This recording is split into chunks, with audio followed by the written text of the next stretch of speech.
एक साहब हमारे पास, एक ठाकुर साहब हैं, रामनगर कोई गांव है यहाँ गौरा साइड में, तो बड़े अच्छे आदमी हैं। वो आए, कहें गुरुजी हमारे यहाँ भागवत की कथा शुरू होने जा रही है और आपको आना है। तो हमने कहा श्रीमान जी उस भागवत कथा हम सुन के, आप सुन के क्या करेंगे?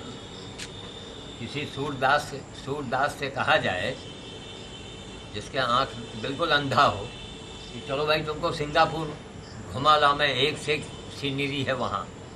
तो सूरदास के लिए सिंगापुर, जहाँ सूरदास बैठे हैं वही सिंगापुर है। उनको खाना आराम से खाना कपड़ा मिल जाए तो क्या करेगा जाके सिंगापुर सूरदास। तो हम लोग भागवत की कथा में हजारों रुपए फूंकते हैं। तो एक अंधा समाज है ना, कि हमने कहा आप क्या करेंगे भागवत कथा सुन के? जिस गौ माता की भगवान ने सेवा की, कभी आपने उस गाय की सेवा किया? क्योंकि भगवान ने किया, भगवान बेवकूफ़ रहे होंगे। आप बड़े हैं, बड़े आदमी होंगे। तो हंसने लगे, नहीं नहीं गुरुजी ऐसी बात नहीं। हमने कहा बस भागवत कथा में कृपया हमको न बुलाइए। कहीं गाय पड़ी हो, गधा पड़ा हो, घायल पड़ा हो, कीड़े पड़ गए हो, तो आप हमको बुलाइए और उसमें हमको सहयोग कीजिए, क्योंकि अब हम अकेले हो गए। इन्हीं कामों में हमारी लड़कियां हमारा सहयोग किया करती थी। अब ये सब जड़ी बूटियों को काट के चोकर में मिला करके गौ माता को देंगे, हो सकता है कि उनकी जान बच जाए। बाकी बड़ा मुश्किल दिखता है, क्यों 2-2.5 महीने हो गए, पूरा क्रॉनिक है। इतना विज्ञान आगे बढ़ चुका है, लेकिन एक क्रॉनिक अगर उसको लीवर उसका डैमेज हो गया है तो उसका कोई उपाय नहीं है। आदमी के लिए तो सब है, मगर जानवर के लिए कुछ नहीं। जिसको हम जानवर कहते हैं वही मुझे जीवन देता है, क्योंकि इंसान के दूध का किसी ने चाय नहीं पिया, मिठाई बना के उसका दही नहीं जमाया। तो जो हमारे लिए हमें जीवन दे रही है, हमें सब कुछ दे रही है, पूजनीय है, पूजी जाती है, कितना बड़ा महत्व है।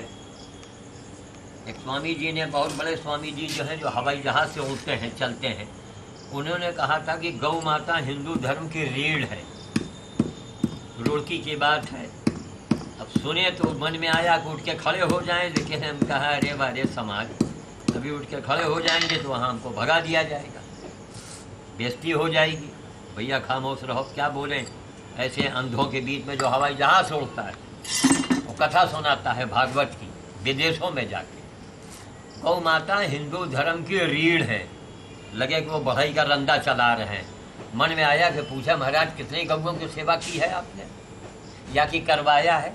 कुछ न किया है और न करवाया है। और गौ माता हिंदू धर्म की रीढ़ है। बहुत से जो लोग हैं ना, वो गौ माता की जय, गो हत्या बंद हो। अरे क्या कहा जाए, हर जिले में, हर जनपद में एक गौशाला होना चाहिए। बाबा रामदेव से हम यही कहेंगे। तो बाबा रामदेव तो इतना बड़ा काम कर रहे हैं। हाँ, बाबा रामदेव अगर लोगों की समस्या सुनने लगें तो अंबार लग जाए उनके पास चिट्ठी पत्रियों का, और सब टीवी पर देखा मैं कि ये इन जो हमारे अंग्रेजी बनाए कानून, जो अंग्रेज़ों को बनाए, इससे कितने लोग दुखी हैं, कितनी हत्याएं हो रही, कितना अपराध हो रहा है। तो बाबा, अगर बाबा रामदेव से प्रार्थना करेंगे, टाइम नहीं मिलता है, उन तक खबर कैसे भेजें कि बाबा जी आप सबकी समस्याएं सुनना शुरू कर दें तो पूरा देश आपसे जुड़ जाएगा। समस्याएं सुने और टीवी पर देखा मैं कि अंग्रेजों का बनाया कानून के अंतर्गत हमारा कितना लॉस हुआ है, कितना नुकसान मेरा हुआ है। हमारे जैसे करोड़ों लोग होंगे जो सरकार के अत्याचारों के शिकार हुए हैं। तो प्रत्येक जनपद में गौशाला होना चाहिए, और वो भी उसमें साधु लोगों की ड्यूटी लगाई जाए। और बाबा रामदेव का अगर कहीं शासन काल आ गया तो बाबा रामदेव ही ऐसा करवाएंगे। कोई साधु बैठ के नहीं खाएगा, कोई मंदिर में नहीं चिल्लाएगा बैठ के। काम करो, गाय की सेवा करो, गाय की सेवा से बढ़ के कोई भागवत है ही नहीं जिसके भगवान ने सेवा किया है। भगवान ने कहीं कहा कि भागवत सुनो बैठ करके? कभी कहा है? नहीं कहा। अब अपने समय में गीता में लिखा है, जो मुझको भसता है। अरे बाबा, जब गीता लिखी गई थी तो कौन सा युग रहा, कौन सा समय काल रहा? उस समय लोग भजो, अब भजो नहीं, अब करो। भजन गाना, ईश्वर की पूजा पाठ करना, यह मक्खनबाजी ही तो है। तो मक्खनबाजी से काम चलेगा आपका? वही है कि सूरदास को सिंगापुर घुमाया जा रहा है। क्या कहा जाए, इसको थोड़ा गुड़ में इसको पीस के ले चलेंगे, इसको भी खिला दें इसी के साथ में, है ना, तो काम बन जाए। तो समस्याएं बाबा रामदेव अगर सुनना शुरू कर दें, बाबा रामदेव जिनको हम बाबा शब्द उनके लिए बड़ा छोटा पड़ता है, उन्हें तो अवतारी पुरुष कहना चाहिए। जो अवतारी पुरुष हैं, जो करोड़ों आदमी को देश विदेश के अंदर और कितनी बढ़िया बढ़िया चीज़ें दे करके, कितने लोगों में मैंने कहा, उनके जो हमारी बिटिया का ब्यूटी पार्लर है उसमें लोगों में हमने लोगों से कहा वास्तव में अब बाबा रामदेव के वही दिव्य फार्मेसी का जो है वो शैम्पू देखिए, क्या गजब, इतनी जितने सामान हैं। हमको तो उनका खाली डिब्बा च्यवनप्राश का जो मैं लाता हूँ उसे हम बड़े किसी को देते हैं बड़े आदर के साथ, खाली डिब्बे को भी भैया इसको फेंकना मत, यहाँ वहाँ मत डालना। जो सामान दे रहे हैं बाबा रामदेव की तरफ से आज के युग में, जहाँ हर चीज़ में मिलावट, दवा में मिलावट, नकली खून, नकली दूध, अब नकली खून आ रहा है, नकली ग्लूकोज आ रहा है, नकली दवा आ रही है, और वहाँ ये दिव्य फार्मेसी के द्वारा ये सारी चीज़ें असली मिल रही हैं।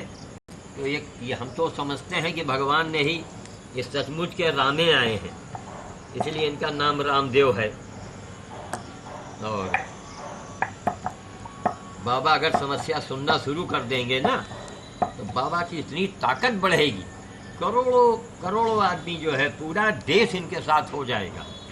भाई लोगों की समस्या सुने, उसकी हल निकालें, सरकार का नकेल कसे। बाबा के पास इतनी चिट्ठियां पहुंच सकती हैं करोड़ों में, तो बहुत बड़ा काम हो जाएगा। हम तो चाहते हैं हमारे जीते जी बाबा रामदेव के ही आदमी सत्ता में आवे,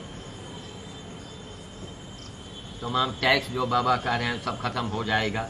अरे हो जाए, काया पलट हो जाए पूरे देश का। इसको थोड़ा गुड़ में बना जाए, बस चल के अभी खिलाते हैं।